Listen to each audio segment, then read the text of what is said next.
Hi friends, అందరికీ సంక్రాంతి శుభాకాంక్షలు. ఈరోజు నేను మా క్యూట్ గార్డెన్ అయితే చూపించేస్తున్నాను. నేను మా అత్తయ్య అయితే గార్డెన్ లోపలికెళ్తున్నాం. ఇక్కడ చూసారా దానిమ్మ చెట్టు చాలా అంటే చాలా ఫ్లవర్స్ వచ్చేసాయన్నమాట.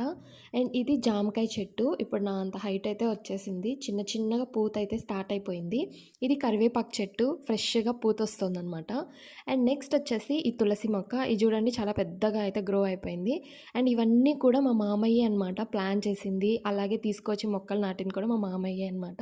అండ్ ఇక్కడ చూసారా ఇవన్నీ కూడా ఆల్మోస్ట్ వచ్చేసాయన్నమాట. ఇవి దానిమ్మ చెట్లయితే ఫుల్ ఫ్లవర్స్ వచ్చేసాయి. ఎప్పుడెప్పుడు వస్తదా ఫ్రూట్స్ అని అయితే మేమైతే ఫుల్ ఎక్సైటింగ్‌గా ఉన్నాము. అండ్ వచ్చిన తర్వాత అయితే నేను ఒక వీడియో తీసి పెడతాను. అండ్ ఈవిడే అనమాట మా అత్తయ్య ఇవి గోరింటాకు కోస్తున్నారు అందరి కోసము. ఎందుకంటే సంక్రాంతి కదా అందరూ గోరింటాకు అడుగుతున్నారనమాట. అండ్ ఈ కలబంద చూడండి చాలా వచ్చింది. అండ్ ఇది నేరేడుకాయ నేరేడుకాయ చెట్టు స్మెల్ అయితే సూపర్ ఉంది.